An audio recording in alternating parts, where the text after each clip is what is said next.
परिचय। मानवीय आवश्यकता की पूर्ति के लिए प्राकृतिक संसाधनों के प्रबंधन का चलन पूर्व वैदिक काल से ही रहा है। किसानों का सामाजिक तंत्र में उच्च स्थान था और गांवों का प्रबंधन उनके हाथों में था। जमीन, पानी और कृषि के लिए एक क्षेत्र की परिस्थितियों के अनुसार तकनीकी ज्ञान की आवश्यकता थी। उन्होंने इस ज्ञान को प्राप्त किया और अनुभव व करके सीखिए द्वारा दक्षता को विकसित किया। जनसंख्या वृद्धि के कारण प्राकृतिक संसाधनों के अत्यधिक शोषण से कई कठिन समस्याएं उत्पन्न हो गईं। वनस्पति विनाश के परिणाम स्वरूप भूक्षरण, अनाच्छादन, मृदा अपवर्जन, भूस्खलन, बाढ़, दुर्भिक्ष और असंतुलित पारिस्थितिकी उत्पन्न हो गए हैं। संतुलित पारिस्थितिकी अति आवश्यक है। पर्यावरण के प्रति जागरूक उपभोक्ता 3R कम उपयोग, पुनः प्रयोग और पुनः चक्रण की संकल्पना व्यवहार में लाकर अपशिष्ट का कम उत्पादन कर रहे हैं।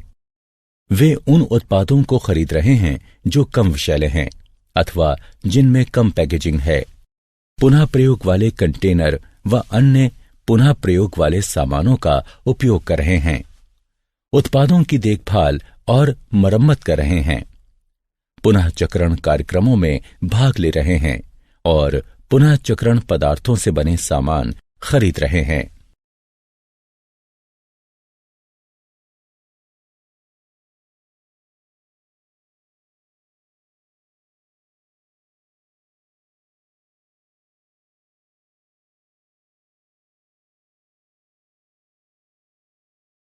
उद्देश्य। इस पाठ के अंत में आप निम्न करने में सक्षम हो जाएंगे।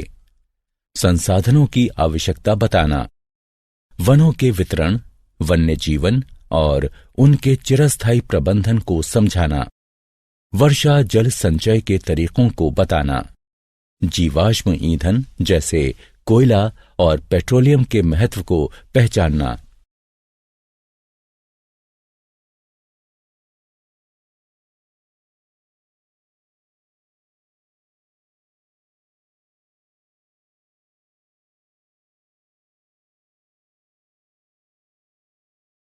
हमें अपने संसाधनों का प्रबंधन क्यों करना चाहिए?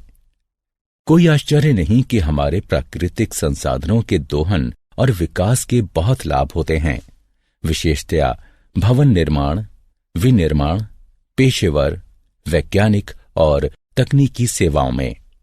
अर्थव्यवस्था में तमाम वृद्धि हीरे, तेल और विशेषकर गैस जैसे प्राकृतिक संसाधनों द्वारा होती है तथा इस संसाधन की गतिविधि और दूसरे क्षेत्रों जैसे खुदरा व्यापार के मध्य कड़ी इतनी मजबूत नहीं है जितनी की हो सकती है। हालांकि ये वृद्धि एक अच्छी खबर है, परंतु इसका मतलब ये भी हुआ कि बहुत से प्राकृतिक संसाधन प्रयुक्त हुए जा रहे हैं। कुछ संसाधन ऐसे भी हैं जिनका स्थान कोई नहीं ले सकता, इसलिए उनकी समुचित देखभाल करना हमारा कर्तव्य है। वन तथा वन्य जीवन। वनों की पारिस्थितिकी एक जटिल पारिस्थितिकी है जिसमें मुख्य रूप से वृक्ष हैं जो पृथ्वी पर जीवन के प्रारूपों की रक्षा करने के लिए एक अंतर्रोधी का निर्माण करते हैं। ये वृक्ष जो वनों के मुख्य क्षेत्र का निर्माण करते हैं, वे एक विशेष वातावरण का निर्माण करते हैं जिसका प्रभाव वनों में पाए जाने वाले पेड़ पौधों व जीवों पर पड़ता है। खाद्य तथा कृषि संस्थान FAO ने ऐसी भूमि को वन के रूप में परिभाषित किया है जिसमें 10% से अधिक वृक्षों का आच्छादन या समान भंडारण स्तर हो तथा क्षेत्रफल 0.5 हेक्टेयर से अधिक क्षेत्र हो। वृक्ष अपनी परिपक्वता पर कम से कम 5 मीटर की ऊंचाई पर पहुंचने में सक्षम होने चाहिए। कटिबंधीय तथा उष्ण कटिबंधीय क्षेत्रों में वन वनस्पतियों में तथा प्राकृतिक वनों में पुनः विभाजित होते हैं। प्राकृतिक वन वे वन होते हैं जो देसी वृक्षों से मिलकर बने होते हैं, न कि जानबूझकर पौधारोपण किए जाने से। पौधारोपण का अर्थ है वन रोपण या पुनर्वन रोपण की प्रक्रिया में पौधारोपण या तथा बीजों द्वारा वनों को खड़ा करना। भारत में उष्ण कटिबंधीय से लेकर शुष्क प्रकार तक लगभग 16 प्रकार के मुख्य वन हैं।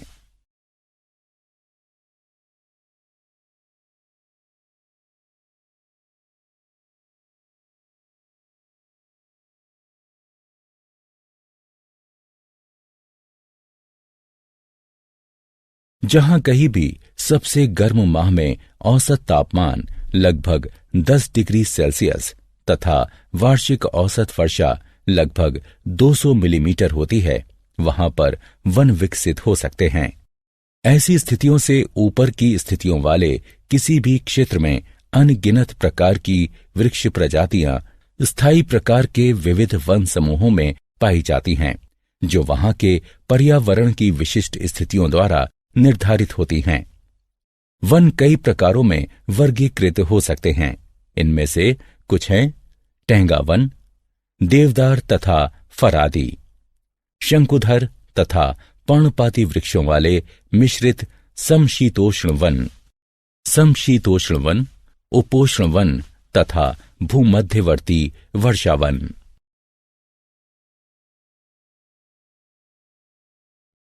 यह माना जाता है कि भारत में वन संपत्ति का संगठित दोहन शिकार में वृद्धि के साथ आरंभ हुआ। माना जाता है कि अशोक महान ने वनों तथा समस्त वन्य जीवों की रक्षा के लिए सर्वप्रथम वन उद्यान का गठन किया था। मुगल शासक सिद्धहस्त शिकारी थे तथा वनों में बहुत अधिक समय व्यतीत किया करते थे। अंग्रेजों के शासनकाल में आधुनिक प्रारूप में संरक्षण के प्रति पहला व्यवहारिक दृष्टिकोण अपनाया गया। उन्होंने संरक्षित वन खंडों की स्थापना केवल शिकार के उद्देश्य से की। हालांकि उनके इस कदम के पीछे कई अन्य कारण थे। इसने भूमि वर्गीकरण तथा वनों पर नियंत्रण के उद्देश्य को पूर्ण किया।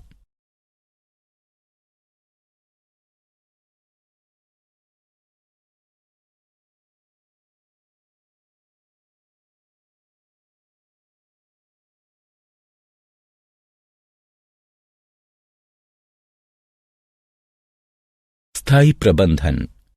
वन समृद्ध तथा जटिल पारिस्थितिक तंत्र हैं जो जैव विविधता में सहायता करते हैं, मूल्यवान पारिस्थितिकी अनुकूल सेवाएं प्रदान करते हैं तथा इनमें पर्यटन की असीम संभावनाएं होती हैं। विशेष रूप से वस्तुतः लाखों निर्धन व्यक्ति भोजन, जल, ईंधन, वस्त्रों तथा काष्ठ यानी लकड़ी तथा गैर काष्ठ उत्पादों के लिए ही नहीं बल्कि उत्तरजीविता के लिए वनों पर ही निर्भर करते हैं। स्थायित्व अर्जित करने के लिए इस पर पुनर्विचार होना चाहिए, जिसे हम मूल आवश्यकता कहते हैं।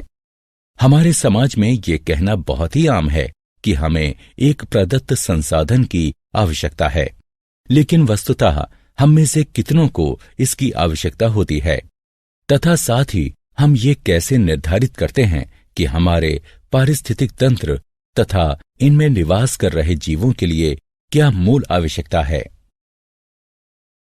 यह निर्धारित कर कि क्या चीजें मूल आवश्यकताओं का निर्माण करती हैं, संभवतया हमारे दैनिक जीवन में स्थायी प्रक्रियाओं को अनुकूल बनाने की सबसे बड़ी चुनौती है, क्योंकि आवश्यकताओं की परिभाषा क्षेत्रों से क्षेत्रों, गांवों से गांवों तथा यहां तक कि व्यक्ति से व्यक्ति तक भिन्न होती है। यद्यपि पारिस्थितिकी विशेषज्ञ बहुधा उसके मूल्यांकन के विरुद्ध होते हैं, जिसे अमूल्य माना जाता है, लेकिन लोग वनों के आर्थिक लाभों को न मानते हुए बहस करते हैं। उनकी संरक्षण स्थिति को आंका नहीं जाता है, क्योंकि उनके विविध आर्थिक योगदान अधिकतर अमूल्यांकित तथा जानकारी से परे रह जाते हैं।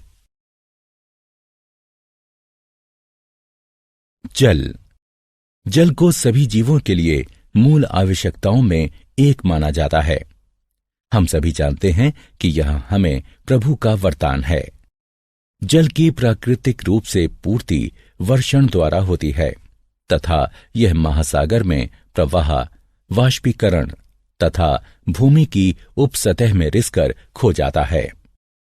हालांकि किसी सतही जल तंत्र के लिए वर्षा प्राकृतिक आगत है।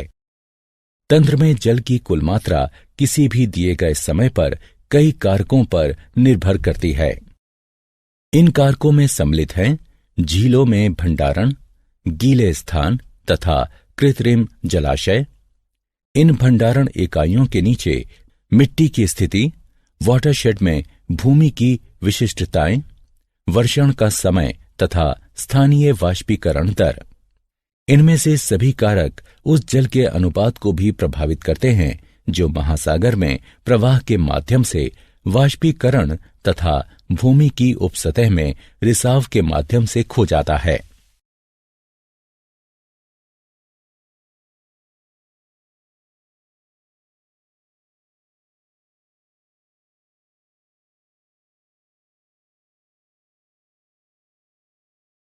मानवीय गतिविधियां इन कारकों पर काफी प्रभाव डाल सकती हैं। मानव बहुधा जलाशयों के निर्माण से भंडारण क्षमता में तो वृद्धि करता है तथा गीली भूमि को सुखाकर उसे कम भी कर देता है। मानव बहुधा क्षेत्रों में बाड़ लगाकर तथा धारा के प्रवाह को मार्गबद्ध कर चालू मात्रा तथा वेग में वृद्धि करता है।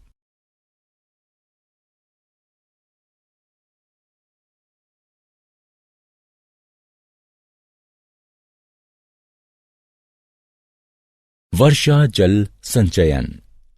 समय के साथ बढ़ती जनसंख्या, बढ़ते औद्योगिकरण तथा विस्तृत कृषि ने जल के लिए मांग में वृद्धि करती है।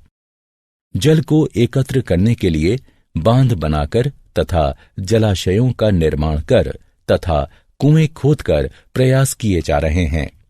कुछ देशों ने तो जल को पुनः चक्रण तथा लवण मुक्त करने का भी प्रयास किया है। जल संरक्षण आज की आवश्यकता है। वर्षा जल के संचयन द्वारा भूजल स्तर में वृद्धि का विचार आज कई शहरों में महत्वपूर्ण होता जा रहा है।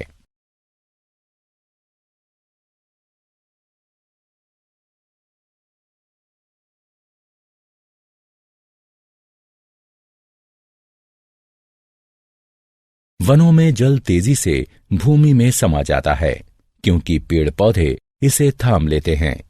यह भूमिगत जल बदले में कुओं, झीलों तथा नदियों में चला जाता है। वन संरक्षण का अर्थ है जल ग्रहों का संरक्षण। प्राचीन भारत में लोगों का मानना था कि वन नदियों की माता हैं तथा वे इन जल निकायों के स्रोतों की पूजा आराधना किया करते थे। यह जल संरक्षण की एक बेहद ही लोकप्रिय पद्धति बनती जा रही है, विशेषकर शहरी क्षेत्रों में।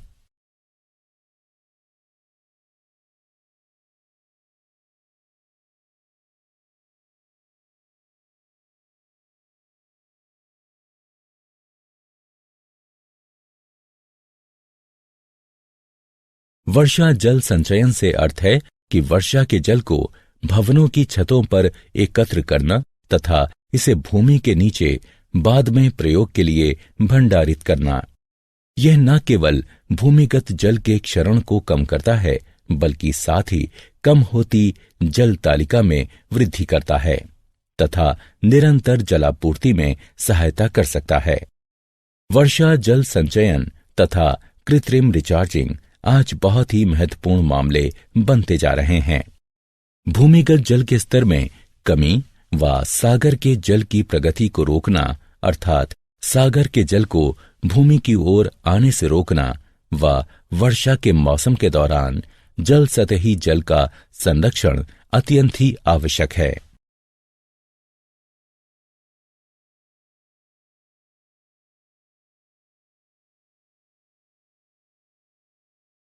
कोयला तथा पेट्रोलियम। कोयला पृथ्वी पर अब तक का सबसे प्रचुर जीवाश्म माना गया है। यह आवश्यक कार्बन होता है तथा यह मुख्य रूप से ज्वलनशील ईंधन के रूप में प्रयोग होता है। कोयले का वृहद स्तर पर प्रयोग 19वीं शताब्दी में औद्योगिक क्रांति के साथ आरंभ हुआ। जैसे जैसे उद्योगों की संख्या में वृद्धि हुई, वैसे वैसे ऊर्जा के मुख्य स्रोतों की मांग भी बढ़ती गई।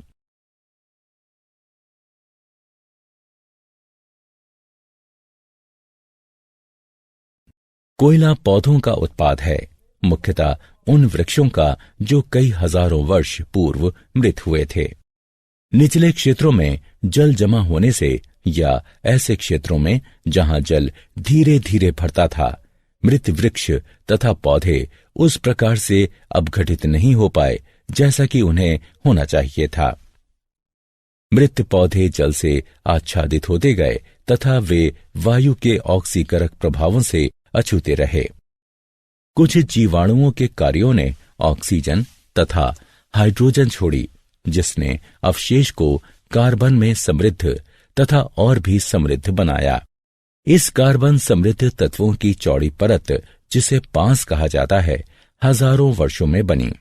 जैसे जैसे और सामग्रियां पांस पर एकत्रित होती गईं, जल उनसे निचुड़ता गया, जिससे कार्बन समृद्ध पौधे के अवशेष ही बचे। दाब तथा तापमान ने सामग्री को और भी संपीड़ित किया। इसने कोयले की निर्माण प्रक्रिया में सहायता की, क्योंकि अधिक गैसें बाहर निकलीं तथा कार्बन के अनुपात का बढ़ना जारी रहा। यह कार्बन कई हजारों वर्षों में धीरे धीरे कोयले में कायांतरित हो गया। पेट्रोलियम पृथ्वी के आवरण के कुछ क्षेत्रों के उच्च संस्तरों में छिद्रयुक्त चट्टान संरचनाओं में पाया जाता है।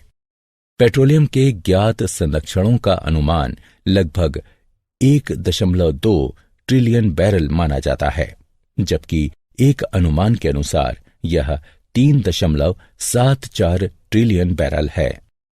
इस समय इसकी खपत लगभग 84 मिलियन बैरल प्रतिदिन अथवा 31 बिलियन बैरल प्रतिवर्ष है। जलाशयों की अभियांत्रिकी समस्याओं की वजह से प्राप्त किया जाने वाला तेल भंडार प्लेट में तेल की तुलना में काफी कम है। वर्तमान में खपत के स्तर को देखते हुए यह भंडार 32 वर्षों उपरांत लगभग 2039 में समाप्त हो जाएगा। हालांकि ये नई खोजों, मांग में बदलाव, बेहतर तकनीक, जनसंख्या प्रगति, तीसरी दुनिया के देशों में औद्योगिकरण तथा अन्य कारकों की अनदेखी करता है।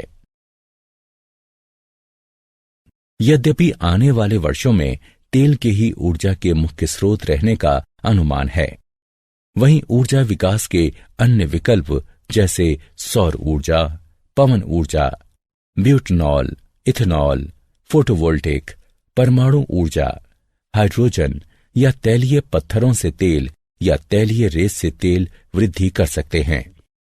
चीन एवं भारत जैसे विकासशील देश जो क्योटो प्रोटोकॉल से बाहर हैं, इनमें प्रचुरता के कारण कोयले के उपयोग में वृद्धि हो सकती है। 3R अर्थात कम उपयोग, पुनः प्रयोग तथा पुनः चक्रण।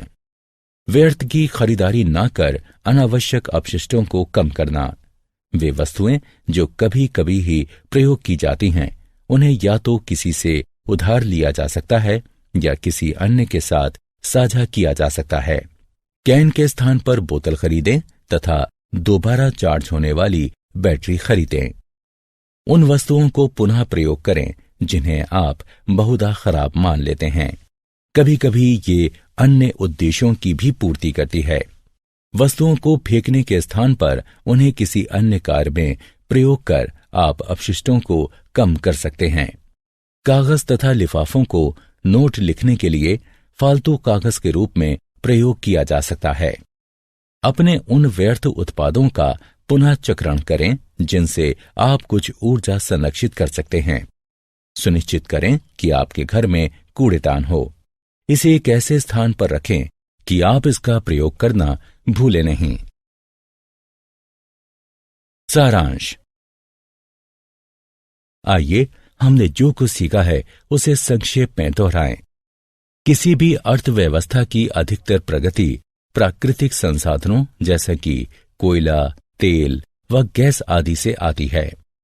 वन एक जटिल पारिस्थितिकी है जिसमें अधिकतर वृक्ष होते हैं जो जीवन के प्रारूपों की रक्षा करने के लिए एक अंतर्रोधी का निर्माण करते हैं। खाद्य तथा कृषि संस्थान FAO ने ऐसी भूमि को वन के रूप में परिभाषित किया है जिसमें 10% से अधिक वृक्षों का आच्छादन या समान भंडारण स्तर हो तथा क्षेत्रफल 0.5 हेक्टेयर से अधिक क्षेत्र हो। उपोष्ण तथा उष्ण कटिबंधीय क्षेत्रों में वन वनस्पतियों तथा प्राकृतिक वनों में उपविभाजित होते हैं। अशोक महान ने वनों तथा समस्त वन्य जीवों की रक्षा के लिए सर्वप्रथम वन उद्यान का गठन किया था। अंग्रेजों ने संरक्षित वन खंडों की स्थापना केवल शिकार के उद्देश्य से की। जल की प्राकृतिक रूप से पूर्ति वर्षण द्वारा होती है तथा यह महासागर में प्रवाह, वाष्पीकरण तथा भूमि की उपसतह में रिसाव के माध्यम से खो जाता है। वर्षा जल संचयन से अर्थ है कि वर्षा के जल को भवनों की छतों पर एकत्र करना तथा इसे भूमि के नीचे बाद में प्रयोग के लिए भंडारित करना। कोयला पौधों का उत्पाद होता है, मुख्यतः उन वृक्षों का जो कई हजारों वर्ष पूर्व मृत हो गए थे।